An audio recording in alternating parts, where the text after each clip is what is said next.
Oke, halo semuanya. Selamat datang di modul 1 pemrograman bahasa C. Di modul 1 ini judulnya pengantar pemrograman.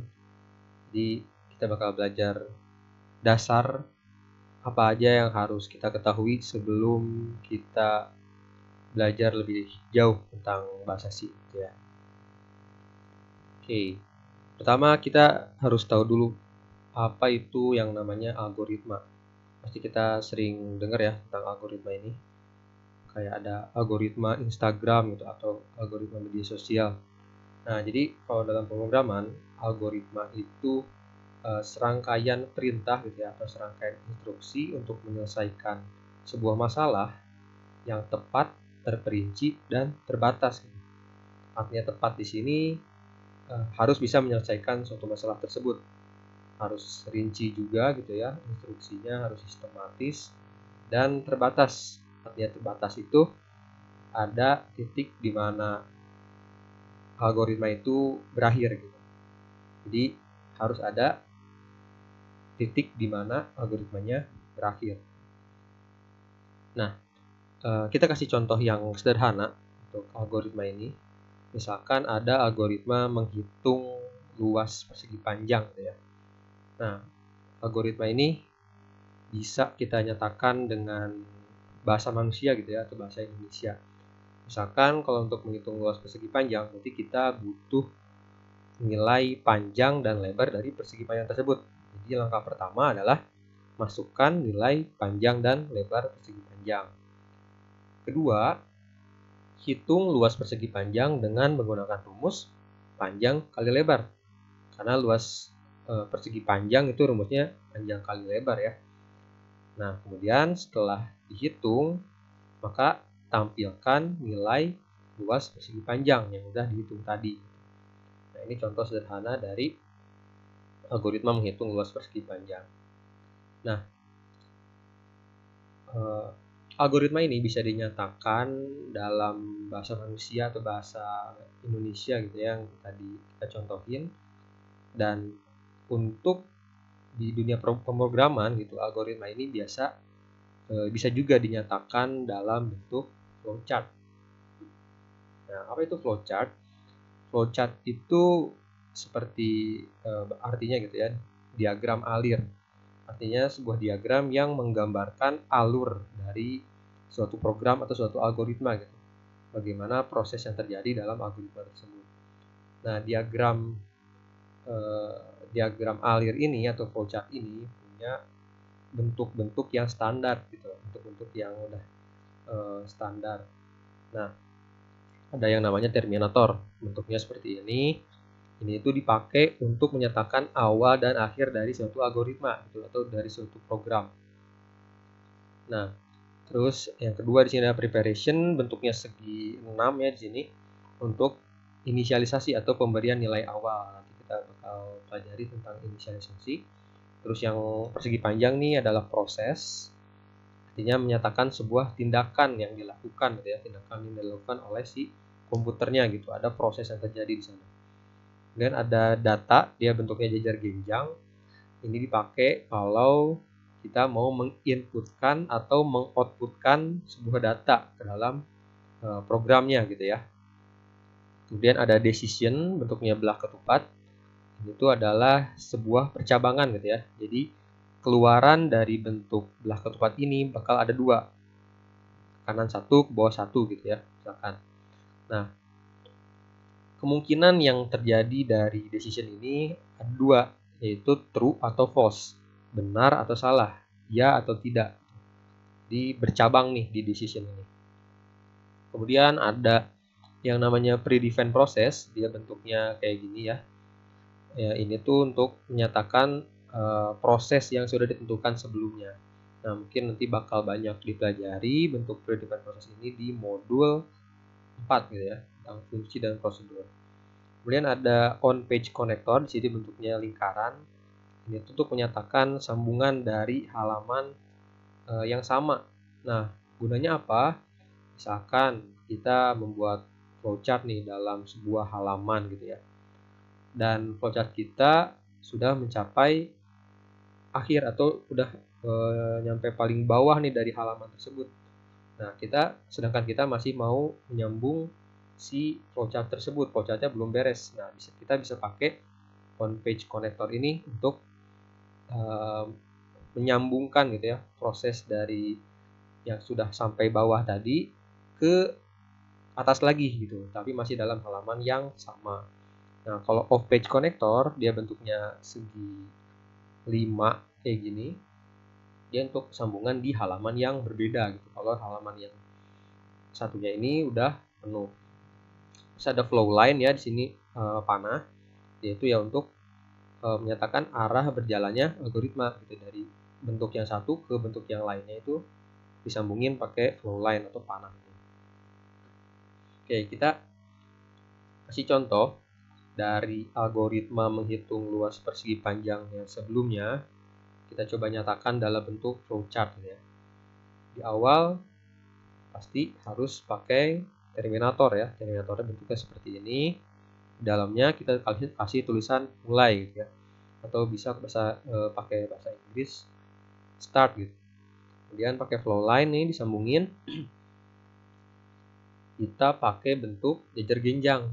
Kenapa? Karena sesuai dari algoritmanya tadi, untuk menghitung luas persegi panjang di awal kita harus memasukkan panjang dan lebar persegi panjang ya. Nah, di awal kita masukkan dulu panjang persegi panjangnya.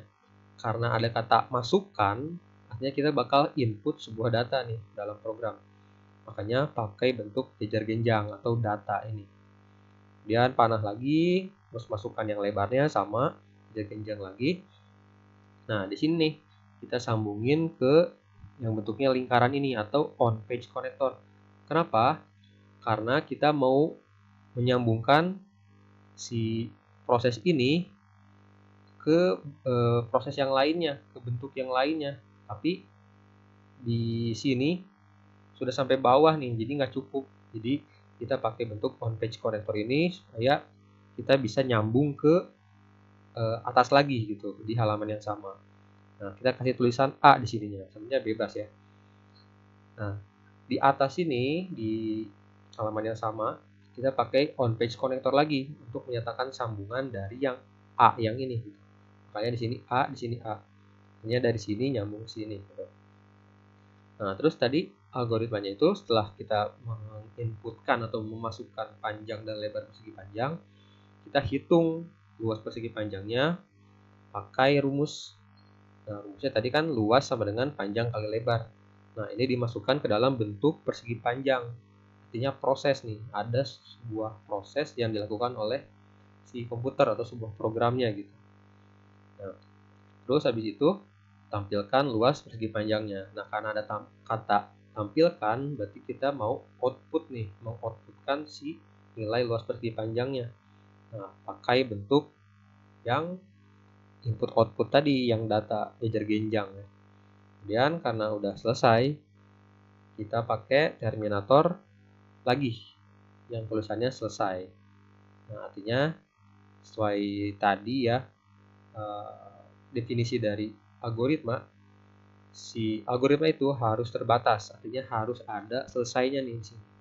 Nah, ini bisa dijadikan sebagai ini bisa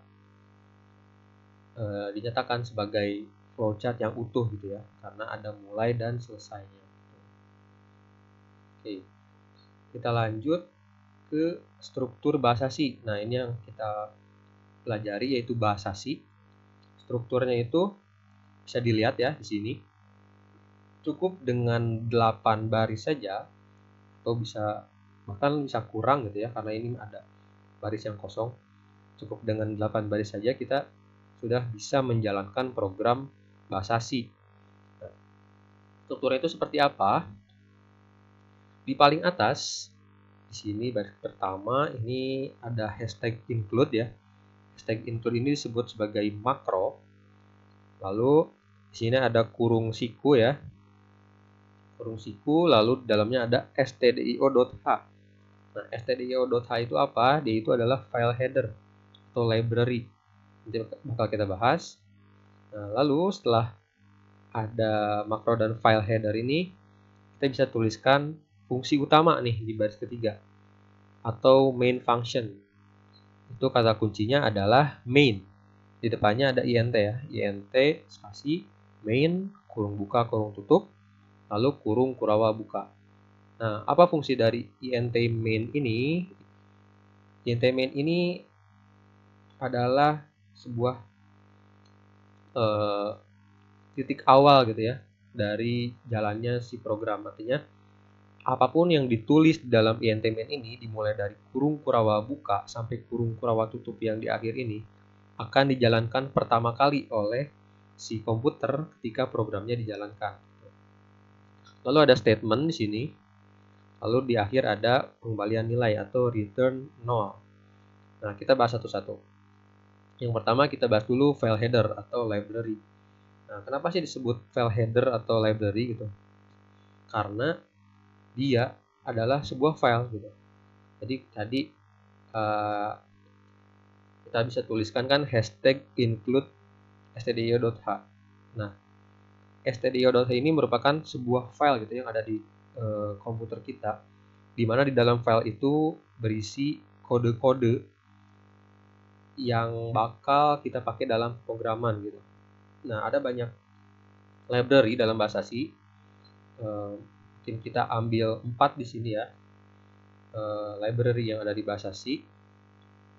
Ada stdio.h, ada stdlib.h, string.h, dan math.h. Nah, di dalam tiap-tiap file header ini atau library ini ada kode-kodenya masing-masing gitu ya. Nah, cara penulisan dari file header atau library ini, nah kayak tadi ini di sini. Di depannya ditulis hashtag include. Hashtag include ini makro ya kalau tadi kita lihat. Lalu spasi, nah di sini baru tulis dalam kurung sikunya ini library-nya. Kalau kita mau pakai keempat library ini dalam satu program bisa ya, berarti tulis aja 4 kali kayak gini.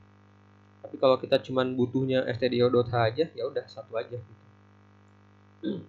Nah, coba kita lihat ya. Misal di library stdio.h.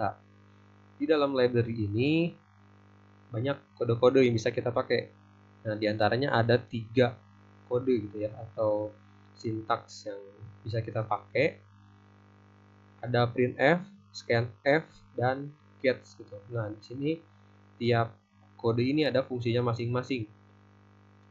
Printf itu untuk mengoutputkan sebuah teks ke layar.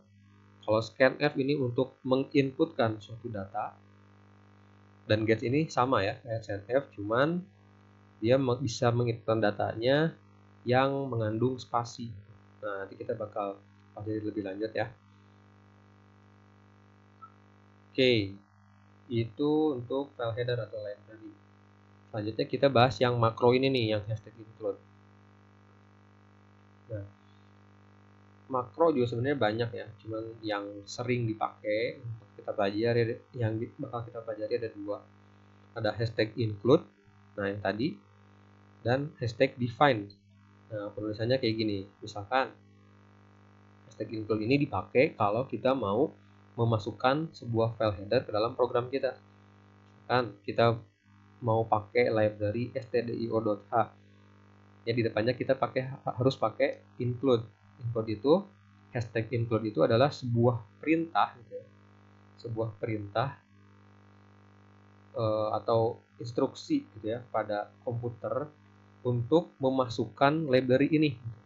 Artinya kalau hashtag include stdio.h artinya kita mau memasukkan si file stdio.h ini ke dalam program yang kita buat ini. Lalu juga ada hashtag define. Hashtag define ini fungsinya untuk mendefinisikan gitu ya, mendefinisikan sebuah konstanta. Konstanta itu apa? Nanti kita bakal pelajari di sini juga. Dan tulisannya bisa kayak gini, misalkan hashtag define gravitasi 9,8. Artinya kita mendefinisikan sebuah konstanta yang namanya gravitasi yang bernilai 9,8 gitu. Nah, yang selanjutnya tadi ya fungsi utama, artinya yang ditulis di dalam fungsi utama ini, dimulai dari kurung kurawa buka sampai kurung kurawa tutup, akan dijalankan oleh komputer atau program gitu ya, oleh komputer kita pertama kali. Ya, pokoknya semua perintah atau kode yang di dalam sini akan dijalankan pertama kali. Kenapa saya bilang pertama kali? Karena bisa jadi ada fungsi-fungsi lain yang bukan fungsi utama dalam program kita. Gitu. Nah, kalau ada banyak fungsi lain, fungsi utama inilah yang akan dijalankan pertama kali si komputer. Lalu ada statement. Di sini ada statement printf tanda kurung kutip hello carbit. Artinya ini adalah sebuah perintah. Coba kita lihat ya. Nah, kita lihat dulu yang printf. Printf ini fungsinya tadi kan untuk mengoutputkan atau menampilkan sebuah teks ke layar. Kita bisa sebut juga layar terminal ya kalau dalam Visual Studio Code. Nah, artinya penulisannya seperti ini ya untuk printf. Printf kurung buka kutip 2. Nah, di dalam kutip 2 ini kita bisa tulis teks terserah kita. Teks yang kita tulis dalam kutip ini akan ditampilkan di layar. Misalkan di sini saya tulis hello carbit tanda seru. Artinya nanti ketika programnya dijalankan akan tampil kalimat hello carbit tanda seru. Nah, ada juga scanf untuk statement ini ya, atau kode perintah ini ada scanf. Scanf ini fungsinya untuk menginputkan atau meminta input ke dalam sebuah program gitu. Nah, di sini ada contohnya juga di baris ke-12.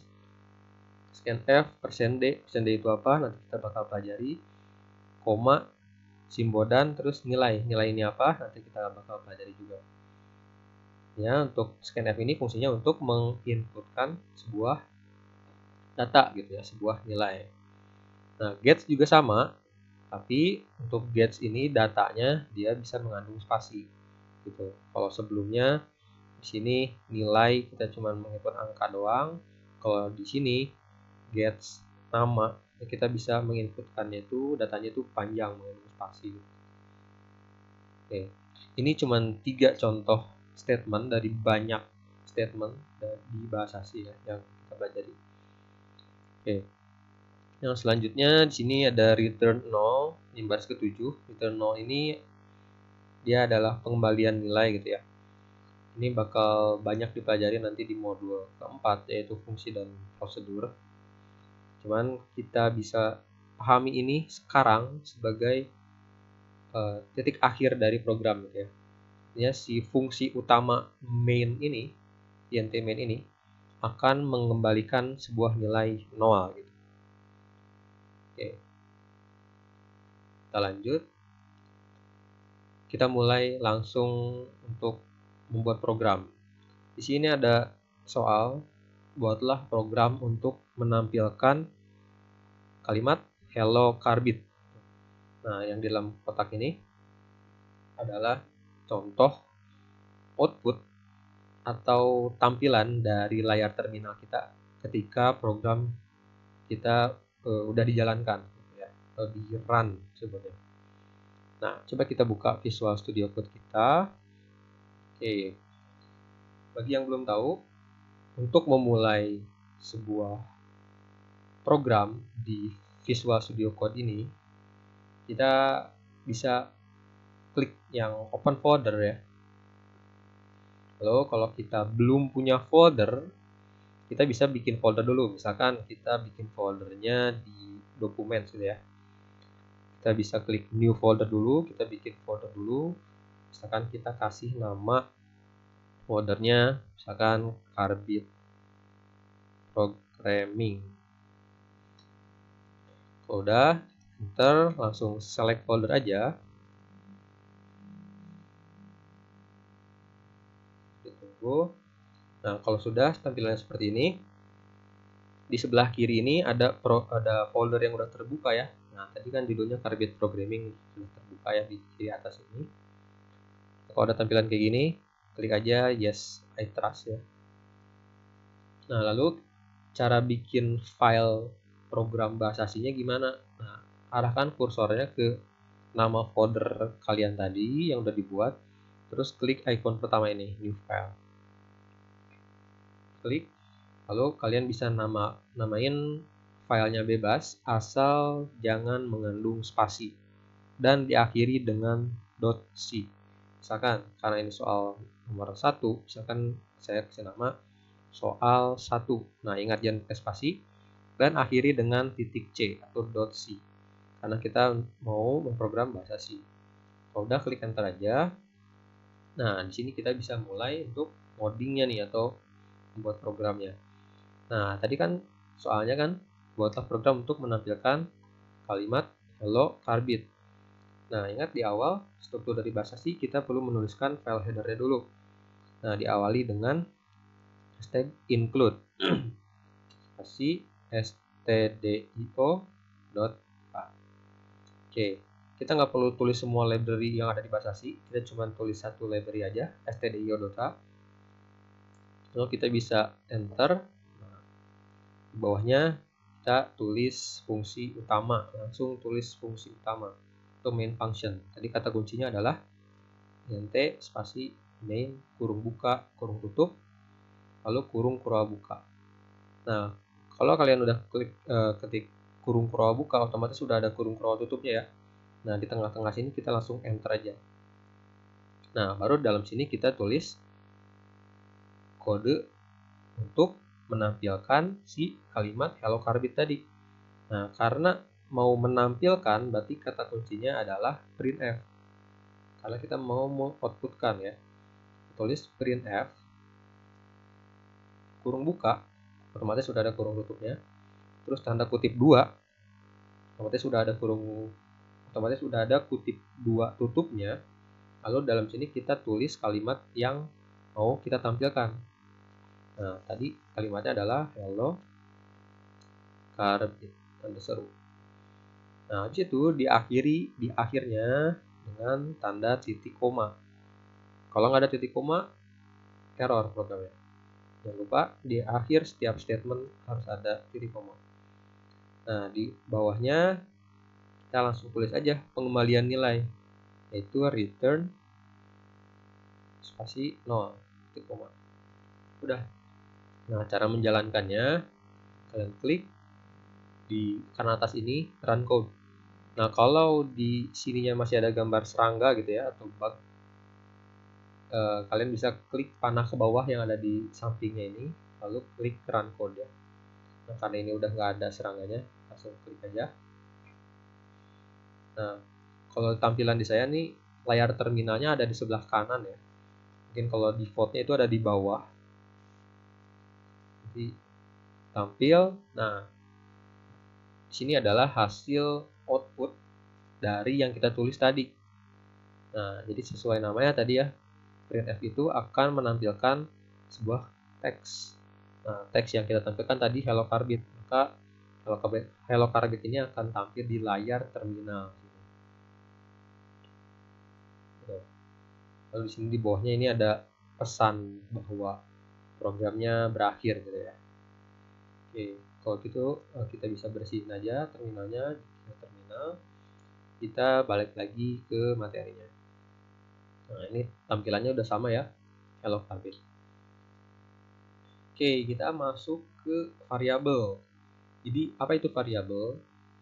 Variabel ini kita bisa analogikan sebagai wadah gitu kan, tempat menyimpan sesuatu. Nah, misalkan wadah ini kita beri nama A gitu.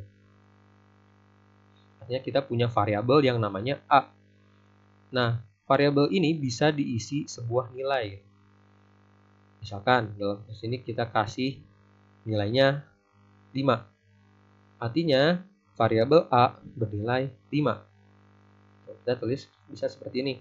A sama dengan 5. Kalau ditulis di program seperti ini. Artinya kita punya variabel A yang bernilai 5. Oke. Ada beberapa aturan dalam penulisan variabel, penulisan nama variabel yang A tadi. Nah, itu nggak boleh sembarangan. Ini peraturannya gitu. Kayak harus diawali dengan alfabet, mau kapital atau kecil, atau garis bawah. Di awal nggak boleh pakai angka, panjang maksimalnya 32 karakter, nggak boleh pakai spasi, ingat. Kalau mau pakai spasi bisa pakai underscore aja, nggak boleh pakai simbol-simbol aritmatika, simbol karakter-karakter seperti ini. Dan ingat, huruf kapital dan huruf kecil itu dibedakan gitu. Ya, kalau kita tulis A kecil dan A besar itu dua variabel yang berbeda. Oke, kalau tadi variabel, sekarang ada yang namanya tipe data. Nah, kalau tadi kita punya variabel A yang bernilai 5, tipe data ini merujuk pada jenis data yang disimpan dalam variabel tersebut. Nah, kalau dalam kasus ini kita punya nilai 5, 5 itu bilangan bulat, maka si variabel A ini kita bisa kasih tipe data int. Int itu apa? Int itu integer atau bilangan bulat.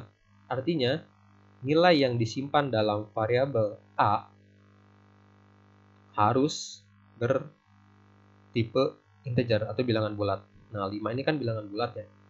Artinya bisa. Nah, kalau dalam program kita bisa tuliskan int A sama dengan 5.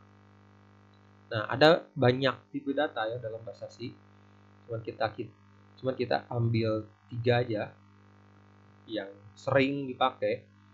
Ada int, ada float, dan ada char. Tulisannya kayak gini ya. Masing-masing ada kode formatnya. int itu kode formatnya bisa %i atau %d, float itu %f, dan char itu %c.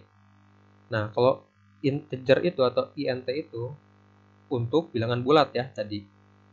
Kalau float untuk bilangan desimal, lebih tepatnya untuk bilangan real gitu ya. Artinya dia bisa bilangan bulat, bisa bilangan desimal juga yang ada koma-komanya. Dan kalau char, dia si datanya itu disimpan dalam bentuk karakter atau huruf, satu huruf gitu ya. Artinya meskipun kita inputnya itu sebuah bilangan, dia akan tersimpan dalam bentuk huruf gitu, akan tetap tersimpan dalam bentuk huruf. Artinya kalau udah dalam bentuk huruf atau karakter, dia nggak bisa dioperasikan, nggak bisa dijumlahkan atau dikurangkan dan sebagainya. Nah, tadi kode format yang persen-persen ini untuk apa? Nanti kita contohin ya. Nah, di sini ada soal nih. Buatlah program untuk menampilkan nilai dari suatu variabel yang bertipe data integer. Oke, kita langsung aja ke Visual Studio Code-nya.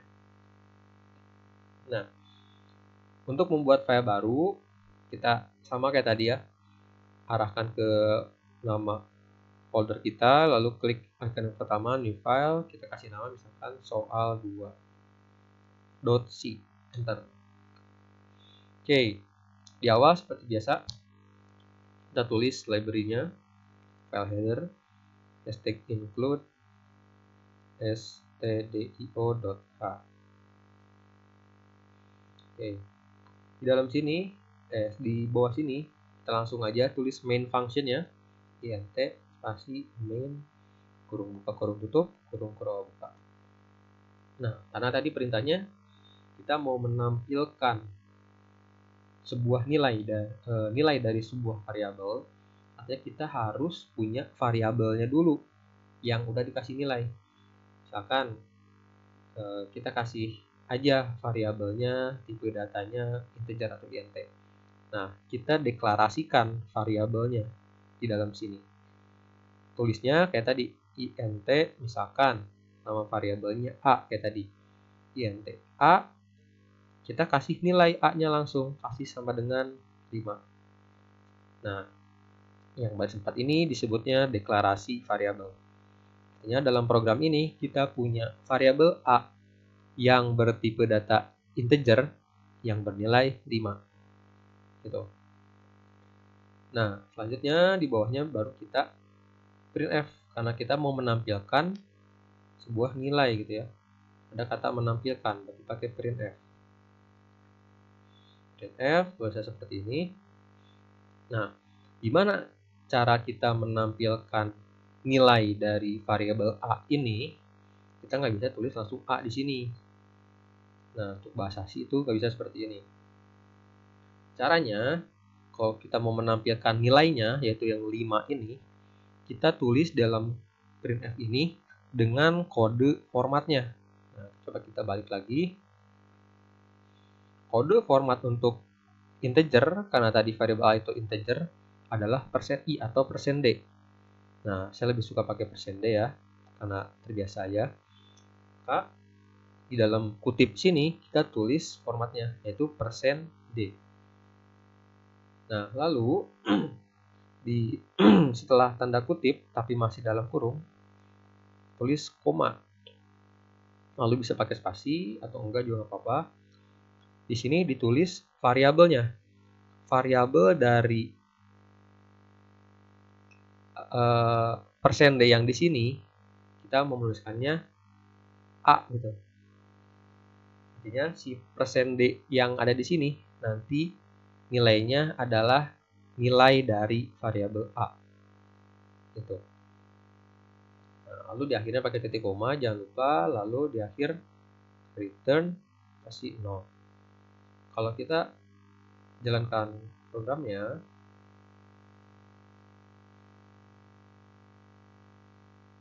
nah di sini terlihat ada 5 nih di sini. Tidak sesuai ya. Kita mau menampilkan nilai dari variabel a, dan variabel a itu tadi bernilai 5. Nah, kalau kita ubah di sini jadi 3, kita hapus dulu, kita run lagi. Di sini bakal tampil 3. Nah, itu untuk menampilkan nilai dari sebuah variabel. Lanjut lagi.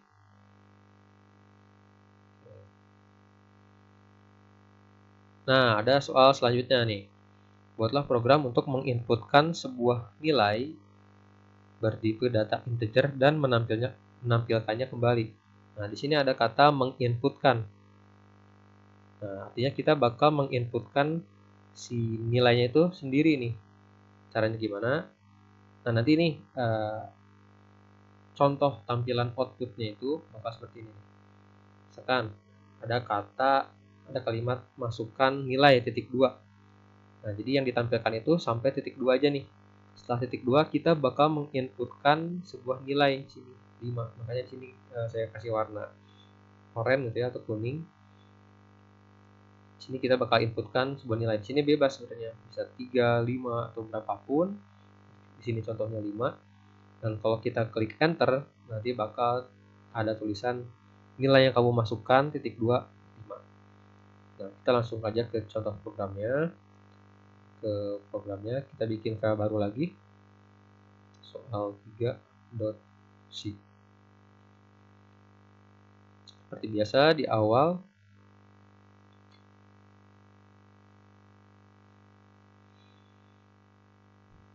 lalu langsung ke main function. Lalu di awal, karena kita mau menginputkan sebuah nilai, ya kita butuh variabel. Nah, kita bikin variabel lagi nih. Misalkan yang kita deklarasikan variabel b, misalkan, bertipe data integer. Kita tulis int b. Udah, ini doang. Kenapa nggak dikasih nilai 5 kayak gini kayak tadi? Karena nilai dari variabel b ini nanti kita bakal inputkan. Jadi kita cukup menuliskannya int b saja seperti ini. Lalu titik koma di akhirnya, ingat. Nah, di bawahnya baru kita ikuti contoh yang tadi di sini. Harus menampilkan kayak gini. Masukkan nilai titik 2. Nah, kita tulis pakai printf. Karena itu bakal kita tampilkan. Masukkan nilai titik 2. Udah sampai titik 2. Yang 5-nya nggak usah ditulisin dalam printf-nya, karena 5 itu adalah input. input dari kita nanti. Nah, sampai sini titik koma di akhir. Nah, gimana cara kita menginputkan sebuah nilai ke dalam variabel? Kita pakai scanf yang tadi dijelasin ya. Scanf itu tulisnya kayak gini, scanf kurung lalu kutip 2. Nah, dalam kutip 2 ini kita tuliskan kode format. Nah, ingat di sini kita bakal menginputkan sebuah nilai ke dalam variabel B yang udah kita bikin tadi. Nah, maka kita lihat tipe data dari B ini adalah integer. Berarti kode formatnya adalah %D atau %I juga boleh. Nah, dalam kutip ini kita tulis %D. Setelah tanda kutipnya koma, lalu kasih simbol dan. Ingat, kalau scanf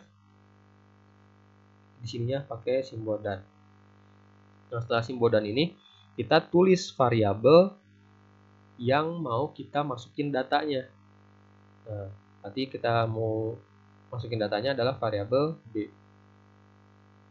Nah, artinya setelah titik 2 ini, setelah titik 2 dan spasi ini, kita bakal menginputkan sebuah nilai yang bertipe data integer ke dalam variabel B. Gitu. Jangan lupa di akhir titik koma kita udah menginputkan nilai, maka kita ikutin mintanya di sini ada tulisan nilai yang kamu masukkan titik 2 5 gini. Nah, berarti kita printf lagi di sini. Nilai yang kamu masukkan titik 2. Nah, setelah titik 2 ini kita mau menampilkan nilai dari yang tadi kita inputin, dari yang udah kita inputin sebelumnya tadi ke dalam variabel B. Nah, caranya gimana? Kita nggak bisa tulis langsung B gini, tapi kita tulis dengan kode formatnya. Kode format untuk si integer ini, karena B-nya integer, adalah %D. Maka kita tulis di sini setelah titik 2-nya. Setelah tanda kutip, kasih koma, lalu langsung variabelnya. Berbeda dengan scanf ya. Kalau scanf tadi kan sudah tanda koma, ini pakai dan terus variabelnya. Kalau printf itu langsung variabelnya aja B. Artinya nanti si posisi dari %D di sini akan menampilkan nilai dari variabel B gitu. Jadi nanti tulisannya misalkan kita inputkan di sininya si B-nya itu 5, maka yang tampil di sini adalah 5. Gitu. Oke, di akhir kita kasih return 0. Kita coba run programnya.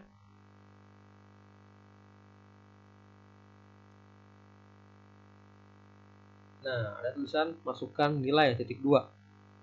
Nah, gimana cara kita inputin datanya? Kita klik di sebelah titik 2-nya. Karena tadi kita outputnya kan, printf-nya kan cuma sampai masukkan nilai titik 2. Maka kita klik di setelah titik 2-nya. Nah, kita bisa ketik nih, terserah kita nilai. Karena tadi integer ya, berarti kita harus masukkannya bilangan bulat nih. Misalkan kita masukin 5. Kita klik enter. Nah, maka di bawahnya ada tulisan nilai yang aku masukkan 2, 5. Nah, ini sama kayak yang udah kita tulisin tadi di program di printf ini. Printf nilai yang kamu masukkan 2, 5. Nah, kita bisa run lagi misalkan. Kita mau masukkan nilainya misalkan angka yang lain 7. Nah, maka yang ditampilkan di bawahnya adalah 7. Karena dia merujuk pada variabel B. Oke. Kalau udah, bisa sambil dicontohin mungkin ya. Sambil nonton video ini bisa sambil contohin di Visual Studio Code masing-masing. Itu kita lanjut. Oke. Kalau tadi variabel itu kita ibaratkan sebagai wadah gitu ya, wadah terbuka. Misalkan tadi kita punya variabel A yang bernilai 5, maka kita bisa tulis kayak gini. Nah, tapi ada yang namanya, sebelumnya Kalau variabel itu bisa kita ubah-ubah. Kayak tadi ya. Di awal kita kasih nilai 5, ya udah nilai variabel A-nya 5. Tapi kalau kita ubah jadi 8 nih, A sama dengan 8, maka ya udah si variabel A ini sekarang nilainya 8 gitu. Bahkan kita bisa jumlahin juga nih A-nya. 8 tambah 7. Berarti nilai variabel A sekarang 15. Nah, tapi berbeda halnya dengan yang namanya konstanta. Jadi ada variabel, ada konstanta. Kalau konstanta itu kita bisa ibaratkan dia sebagai wadah yang tertutup. Kenapa tertutup? Karena nilai dari konstanta ini nggak bisa diubah. Misalkan nih, konstantanya kita kasih nama G atau gravitasi gitu ya. Kita kasih nilai konstantanya 9,8. Nah, nilai dari konstanta ini nggak bisa diubah, makanya di sini dianalogikan sebagai wadah tertutup. Meskipun dalam program kita ubah-ubah, itu nggak bisa karena dia nilainya konstan ya, karena konstanta itu dari kata konstan. Nah, cara menuliskan konstanta di dalam program itu kayak gini. Kita pakai hashtag define. Nah, tadi yang di awal saya udah jelasin. Pakai hashtag define. Hashtag define ini makro ya. Hashtag define spasi G ini nama konstantanya, spasi nilainya 9,8. Nah, kelebihan dari konstanta ini kita nggak perlu tulis tipe data dari datanya gitu. Karena konstanta ini bisa menampung data apapun. Bisa menampung yang koma-koma atau bilangan bulat atau bahkan sebuah kata atau huruf atau kalimat gitu. Tuliskannya dengan kayak gini. Oke. Selanjutnya ada dalam program itu ada yang namanya operasi aritmatika. Pasti udah nggak asing ya dengan simbol-simbol ini. Ada penjumlahan yaitu pakai plus, pengurangan, minus, perkalian pakai tanda bintang, pembagian pakai garis miring.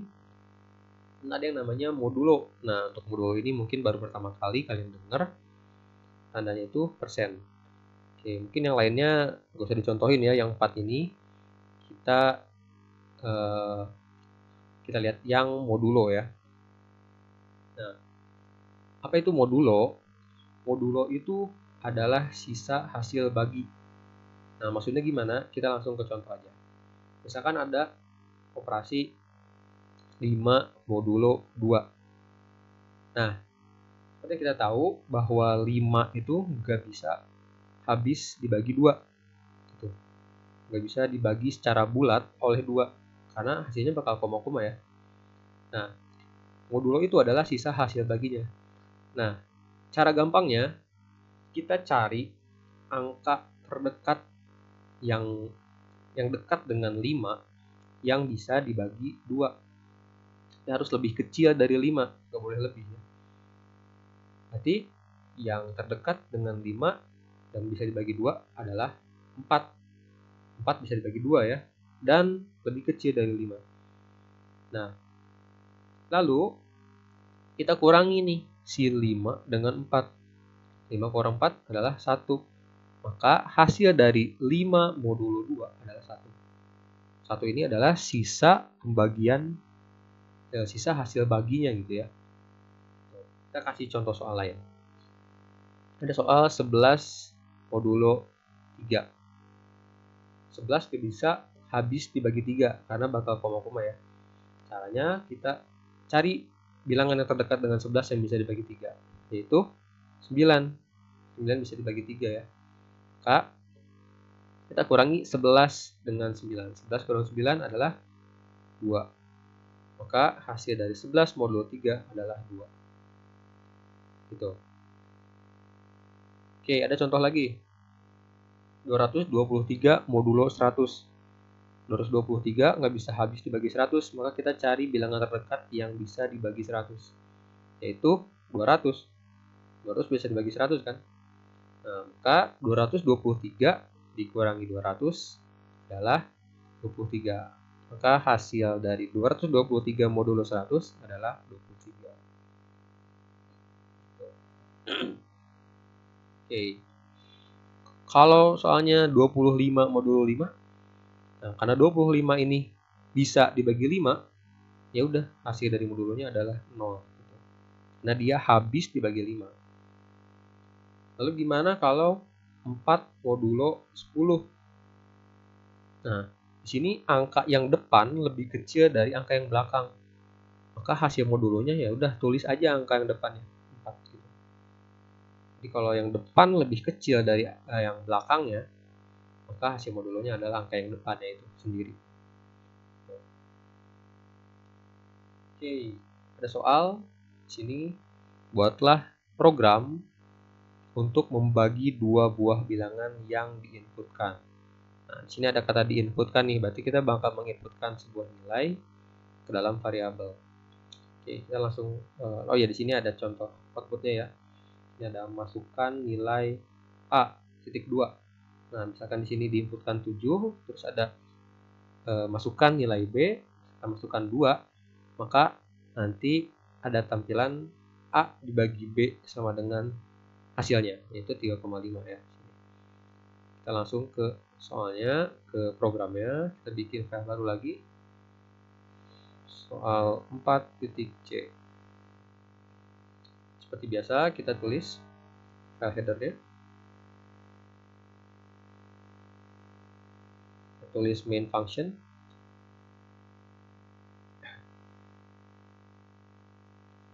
Nah, karena tadi dimintanya itu untuk membagi dua buah bilangan, artinya kita butuh dua variabel.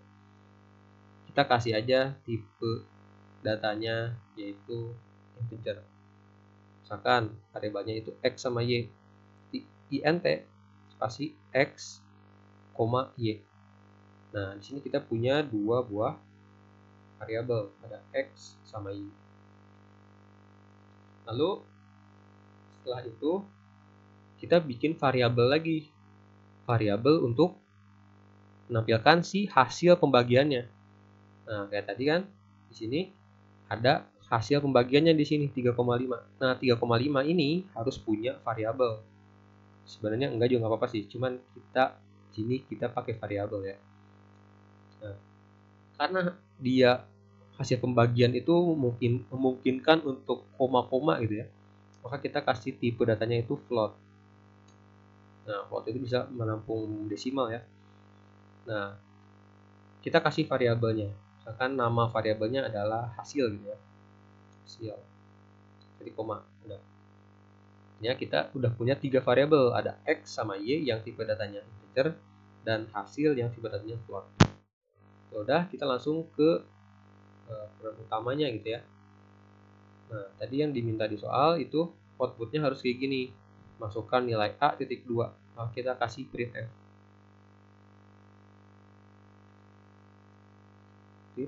Masukkan nilai A titik 2. Udah sampai titik 2. Di akhir titik koma jangan lupa. Nah, di sini kita bakal menginputkan nilainya yang bakal dimasukin ke nilai A ini. Atau supaya gampang ini kita ubah A sama B aja ya, supaya sama. Nah, jangan X sama Y, kita A sama B aja. Nah, maka setelah printf ini kita scan F karena kita mau input. Nah, tadi tipe data dari A itu adalah integer. Maka kita bisa tulis %d di dalam kutipnya sini. Kode formatnya %d ya. Nah, lalu simbol dan lalu variabelnya A. Bawahnya lanjut yang kedua, masukkan nilai B titik 2. Sama kayak yang tadi, scan F lagi karena kita mau input, tapi sekarang inputnya ke dalam variabel B. %d lagi karena dia masih integer. Lalu simbol dan B. Nah, setelah kita punya nilai A sama B, kita kasih perhitungan dulu.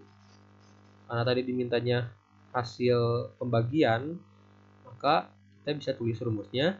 Nah, tadi kan kita udah punya variabel hasil nih. Kita tulis di sini hasil sama dengan A dibagi B. Tuh, maka nanti si variabel hasil ini nilainya adalah A dibagi B gitu. Nah, setelah itu ya udah tampilkan hasilnya pakai printf lagi sesuai yang diminta di soal tadi. Tulisannya harus A dibagi B sama dengan sekian. Kita tulisnya dalam printf ini A dibagi B sama dengan sekian. Nah, nilainya itu adalah nilai dari si variabel hasil. Maka kita tulis kode format dari variabel hasil yang tipe datanya float, yaitu %f di sini. Nah, setelah kutipnya kita kasih koma, lalu kita tulis variabelnya, yaitu tadi hasil. Koma. Di akhir jangan lupa kasih return 0. Oke, kalau kita coba run,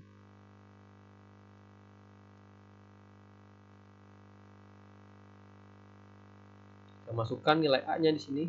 Klik dulu, jangan lupa di sininya. Misalkan kasih nilai 7, enter. Lalu B-nya 2, enter. Nah, di sini kita bisa lihat A dibagi B sama dengan 3,000. Nah, dia enggak seharusnya nih nilainya. Harusnya kan 3,5, tapi di sini 3,00. Nah, kenapa itu bisa terjadi? Kita tutup dulu ya terminalnya. Itu karena si variabel hasil ini tipe datanya adalah float. Sedangkan si A dan B ini tipe datanya integer. Nah, maka si hasil ini dia nggak bisa menampilkan hasil bagi yang akurat gitu, karena si A dan B-nya ini integer. Nah, caranya kita ubah tipe data dari si A aja cukup. Si B nggak usah diubah jadi float juga nggak apa-apa. Jadi si A ini kita pindahin jadi float saja di sininya A, hasil, supaya nanti hasilnya bisa akurat nih, karena si A-nya sekarang udah float. Nah, kalau kita udah tulis kayak gini, dan yang ininya jangan lupa kita ubah nih scanf-nya. Scanf untuk yang A, karena dia bukan integer lagi, maka bukan %d lagi, jadinya %f. Kalau kita coba run lagi, kita masukkan kayak tadi 7 sama 2. Nah, maka yang tampil adalah A dibagi B sama dengan 3,5000. Nah, di sini udah benar ya 3,5, cuman si di belakangnya ada 00 banyak 5 biji ya. Nah, itu karena kita tutup dulu. Itu karena %f di sini secara default dia menampilkan 6 angka di belakang koma. Sedangkan yang diminta di soal itu 1 angka di belakang koma, 3,5 aja. Maka caranya si %f ini kita tulis %1f. Jadi nanti yang tampil adalah banyak 1 angka di belakang koma. Kalau mau 2 angka di belakang koma ya berarti 2.2f. Nah, untuk lebih lengkapnya kalian bisa lihat di modul ya. Di situ ada format-format untuk tipe data float. Jadi kita tulis titik 1f. Kita coba run lagi.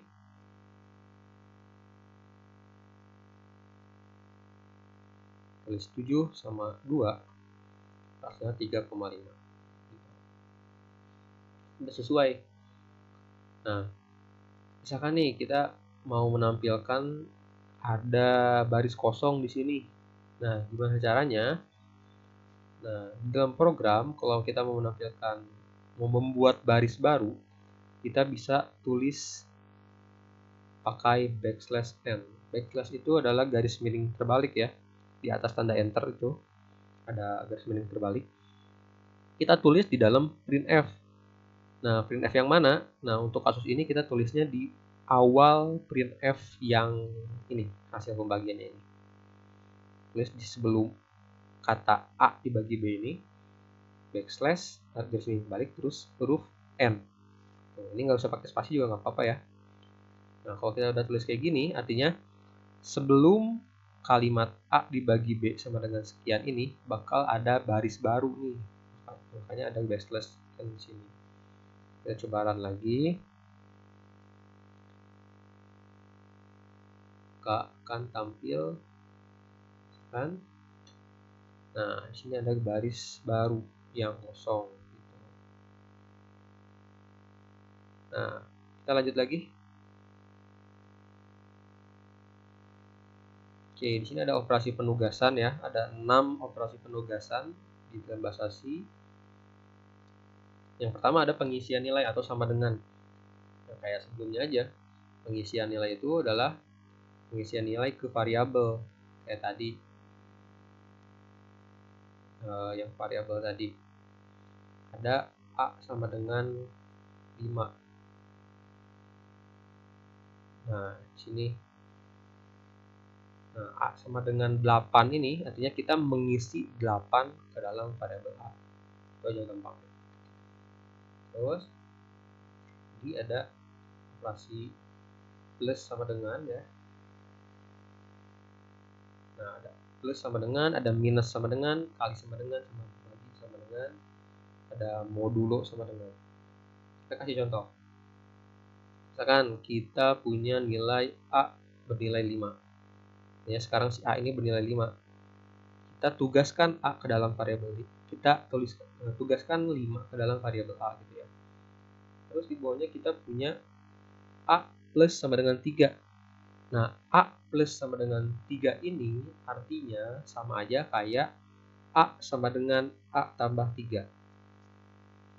Karena kita udah punya nilai A sebelumnya sama dengan 5, maka hasil dari A sama dengan A plus 3 jadinya A sama dengan 5 plus 3. Maka nilai dari A plus sama dengan 3 adalah 8. Nah, ini juga berlaku untuk yang pengurangan, pembagian, perkalian, dan modulo ya.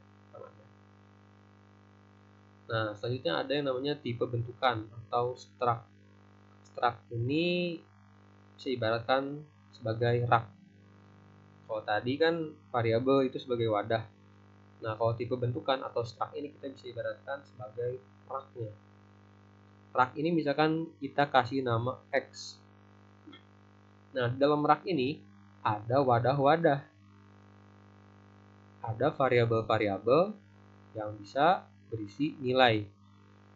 Artinya dalam rak ini ada 3 nilai. Ada A yang bernilai 5, ada B yang bernilai 7, dan C yang bernilai 2. Nah, gimana cara kita merujuk pada nilai-nilai yang ada di rak ini?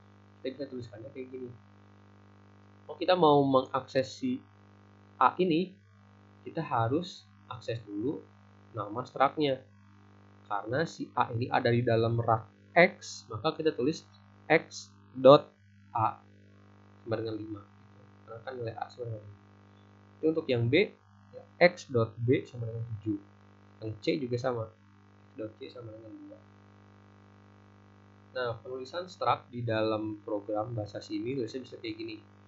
Struct, kurung kurung buka. Nah, di dalam kurung kurawalnya ini kita tulis variabel-variabel yang kita butuhin gitu ya. Ada int A, B sama C kayak tadi kan. Ini bebas ya, mau integer, mau float, mau char. Yang penting ada di dalam struct ini. Nah, di setelah kurung kurawal tutupnya kita tulis variabel atau nama atau variabel struct-nya gitu ya, nama struct-nya. Nah, karena tadi di sini contohnya X, ya berarti kita tulis nama struct-nya yaitu X. Lalu diakhiri dengan titik koma. Kita bisa tulis juga struct-nya seperti ini. Jadi struct spasi nama struct-nya. Nah, ini opsional ya sebenarnya. Nama struct-nya bebas, misalkan tulis aja apa gitu. Kurung kurung buka. Di dalamnya masih sama. Di akhirnya tetap X karena kita nama struct atau variabel struct-nya adalah X. Oke, di sini ada contoh soal lagi. Buatlah program untuk menginputkan biodata siswa menggunakan struct dan menampilkannya kembali. Nah, jadi salah satu penggunaan dari struct ini adalah mengelompokkan data-data yang mempunyai hubungan, mempunyai relasi gitu. Kayak tadi rak.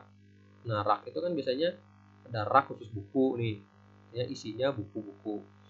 Nah, misalkan kalau dalam kasus ini nomor 5 ini, rak itu kita isi dengan biodata seorang siswa gitu.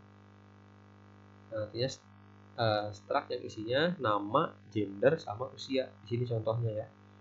Jadi kita inputkan namanya, terus gendernya, usianya, lalu ditampilkan kembali. Oke, kita bikin programnya ke VS Code, bikin file baru, soal 5. Seperti biasa di awal,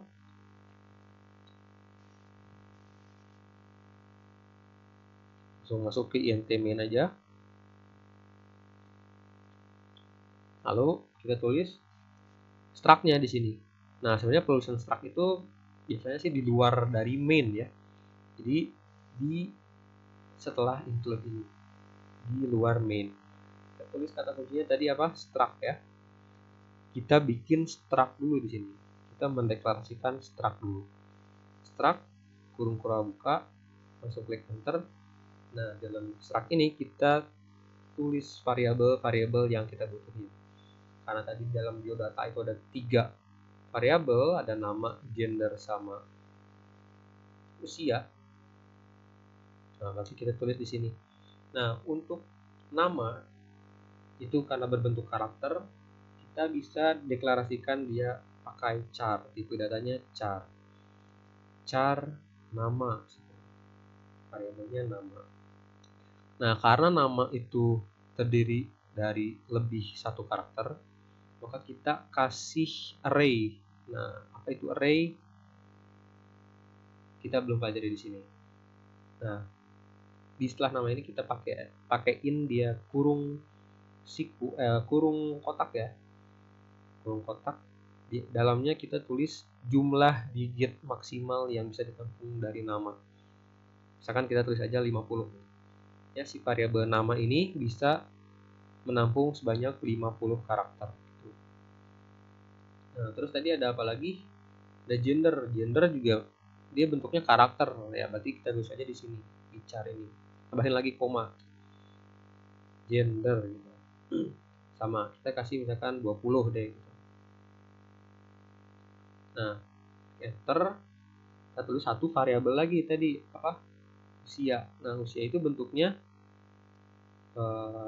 angka, maka kita bisa deklarasiin dia pakai integer, int usia, lalu titik koma aja langsung.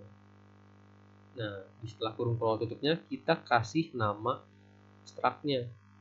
Misalkan nama struct-nya karena ini berhubungan dengan biodata, yang 3 variabel ini berhubungan dengan biodata, maka kita kasih nama variabel struct-nya misalkan biodata.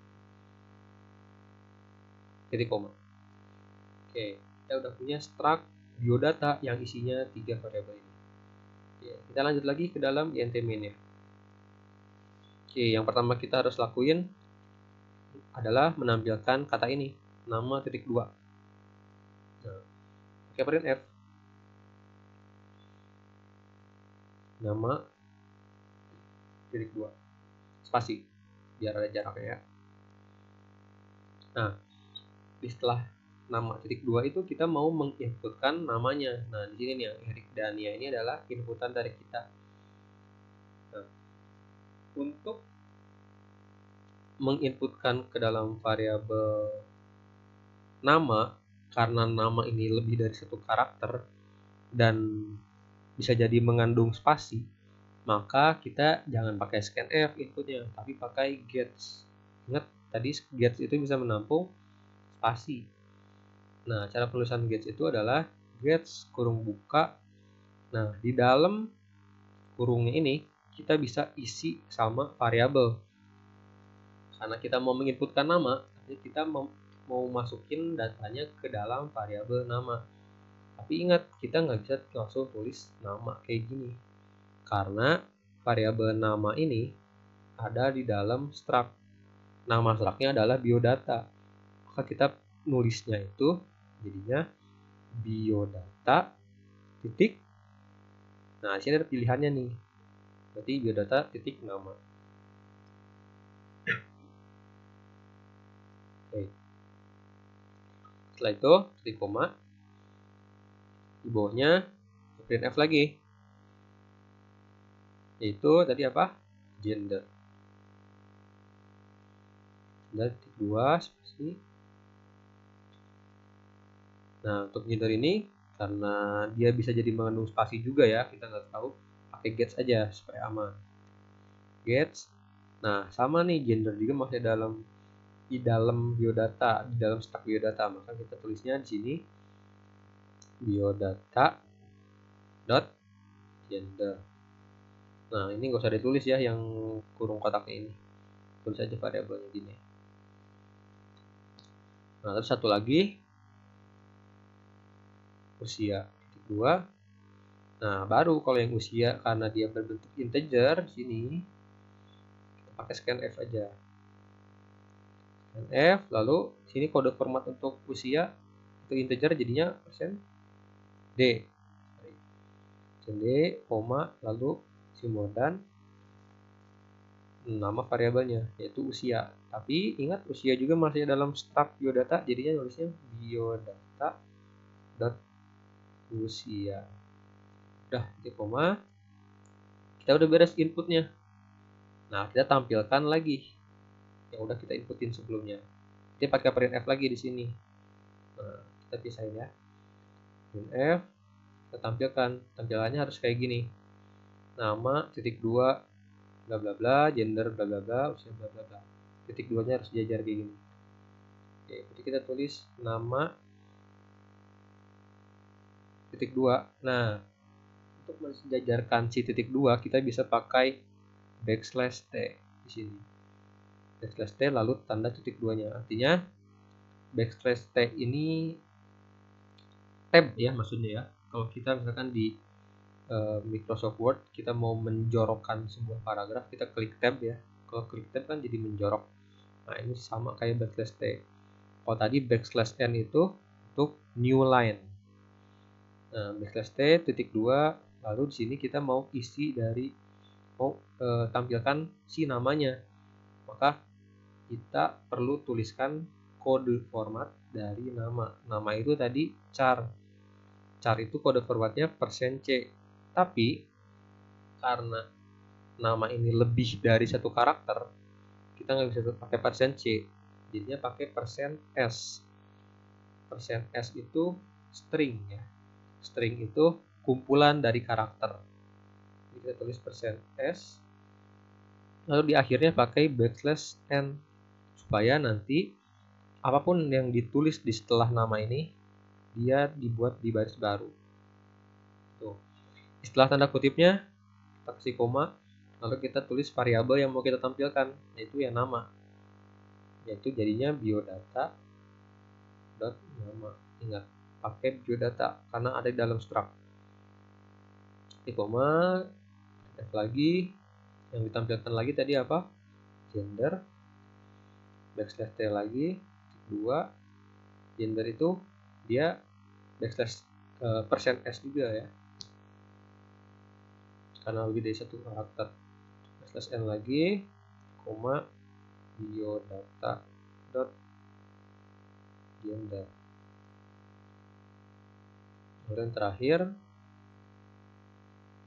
usia titik 2. Backslash t dulu. Nah, untuk usia ini dia kode formatnya %d. Nah, untuk kalau di akhir nggak usah pakai backslash n juga nggak apa-apa ya, karena udah sampai akhir. Koma, biodata dot usia. Titik koma, jangan lupa. Oke, kalau udah sampai sini kita coba run.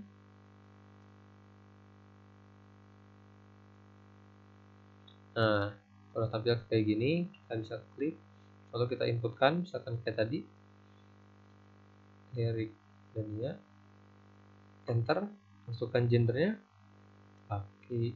laki, enter, usianya 21, berapa tadi 17, ya. Enter, Nah, maka dia bakal ditampilin lagi hasil inputan kita nih di sini. Nah, tadi karena kita pakai backslash t, si garis titik titik 2 nya ini bakal sejajar semua karena jadinya menjorok gitu ya. Kalau kita tambahin backslash t yang dinamain satu kali lagi akan jadi backslash t. Kita coba run lagi.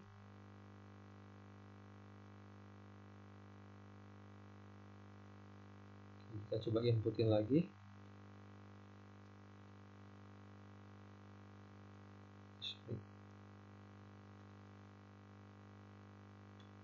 Nah, si nama ini bakal menjoroknya 2 kali gini gitu. Kalian bisa coba-coba ya. Nah, supaya ada jarak antara ini sama ini, kita bisa tambahin 1 baris kosong si tengah-tengahnya. Ini yang biasa tadi kita hapus lagi ya. Di sebelum nama berarti kita kasih backslash n lagi supaya ada baris kosong. Kita coba run. Kita inputin asal gitu ya.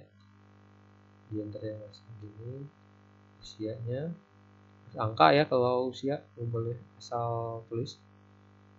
Nah, maka di sini ada jarak 1 baris gitu.